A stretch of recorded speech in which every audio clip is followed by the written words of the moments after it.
Hey you crazy kids, and welcome to the very first installment of How to Voice It, starring yours truly, and a lot of other voices, in different videos, not all voices in one video.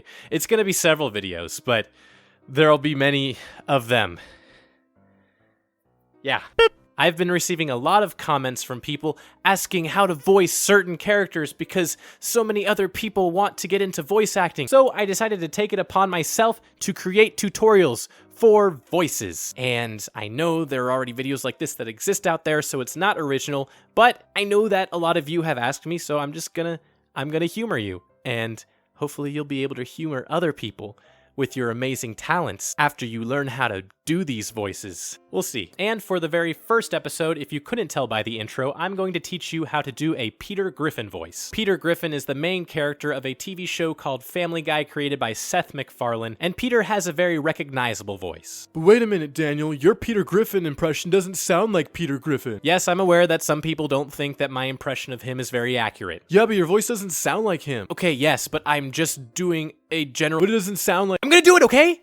I'm gonna do it. You can decide after that how accurate it is and how close to an impression you can get based off of this advice. Now, if you want to take a quick listen to this voice right here. This is the basic voice that I do for Peter Griffin. It's not supposed to sound amazing or anything like that. You just gotta let it sound somewhat close. You know, a little bit close. Like if you closed your eyes, put my voice over top of Peter Griffin's picture or something like that, maybe you'd see it and also hear it. You never know. I don't know. The first thing to note about Peter Griffin's voice is that it's very nasally. He's kind of a nerdy looking guy, and he's also a very nerdy sounding guy. So you gotta kind of get up here. I kind of use the same head voice that I use with SpongeBob SquarePants, only SpongeBob's a little bit higher like this, and you gotta go a little bit lower for Peter. Keep it in your nose. It's a head voice. It's not so much a chest voice. And when you try to talk from your chest, it almost sounds like Squidward tentacles. I don't know how SpongeBob is making its way into this. Another thing to note about the Peter Griffin voice, while it is up in your head, it's also back in your throat a little bit. You want to make sure that your chin is sort of jutting out. You want to have a little bit of an underbite. It's coming from your head, your nose, and your throat. I know it's a lot to keep track of. The next really important thing to note is that he has a Boston accent. It's not a full-on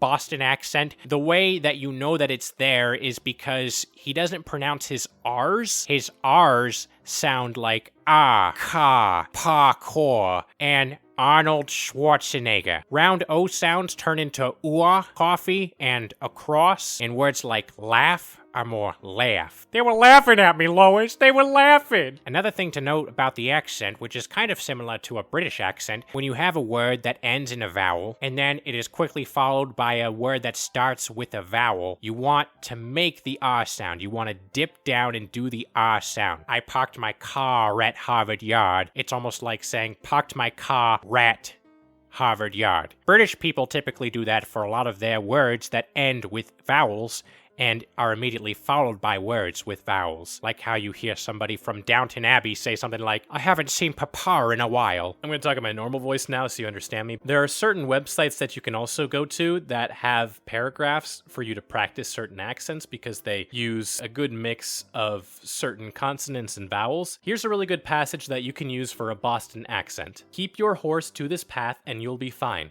After you cross the creek, be careful of the large roots that come up out of the ground. We'll have a cot set up in the guest house for you. So with Peter's voice, it would sound something like this. Keep your horse to this path and you'll be fine. After you cross the creek, be careful of the large roots that come up out of the ground. We'll have a cot set up in the guest house for you. And to top it all off, you want to make sure that you get down that Peter Griffin laugh. The laugh is one of the most memorable things about his voice. If we backtrack to SpongeBob, SpongeBob's laugh has very consistent and quick breathing like this. Yeah. And that's kind of what Peter Griffin's voice is, only you don't have to do the whole throat thing. If you're on top of a washing machine or something like that, you would sound like this. So just bring it up into the Peter Griffin voice and go, yeah. And sometimes when he's being all mischievous and everything like that, he'll go a little bit higher. And it'll become a little less consistent because it makes it sound like he's being kind of naughty, like he shouldn't be doing something. Peter Griffin's also great with references. He likes to make pop culture references all the time, and he just has really funny one-liners. I don't know who you are. I don't know what you want, but I have a very particular lack of skills. I will never be able to find you. But what I do have are $2 and a Casio wristwatch. You can have one of them. You know what grinds my gears? When someone says to be ready at a certain time, and at that time they themselves aren't ready. Brian, whatever kills me makes me stronger. I don't think that's how the song goes, Peter. Yeah, I don't believe Kelly Clarkson would suggest people kill themselves. Remember how you wanted that new wedding engagement ring? Well, I got a horse. So, to review. You gotta make sure that Your voice is high like this, not too high. You want to make it kind of like this so it's in your head and it's also in your nose. Then you want to jut out your chin like this and make it more like an underbite and start coming from the throat. And then, of course, add the Boston accent. Revere, color, minor, 49er. And if you want to sing with the Peter Griffin accent, he does have quite the melodic singing voice. It is pretty easy to sing with. Row, row, row your boat gently down the stream. Merrily, merrily, merrily, merrily, life is but a dream. 'Cause you know I'm all about that bass, no treble. I keep on hoping Willie cake by the ocean. You were waiting for that one. I know you were. You were waiting. You were waiting for that one. I know. Thank you all for watching. I hope you were able to take something away from this video. Don't worry if you can't get it on your first try. It's not something that's supposed to come easily. It really just depends on what your vocal range is, what your vocal capabilities are. Don't push yourself too hard with certain voices. If it's hurting your voice too much, don't do the voice. It's not worth damaging your vocal cords. This is the kind of stuff you can look up on the internet for voice treatment with singers or voice actors, people who use their voice on a regular basis, or they just talk a lot and they want to keep their voice healthy. Thanks for liking, commenting, and subscribing. This has been How to Voice It. See you next time.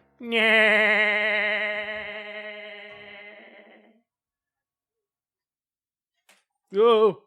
Roadhouse.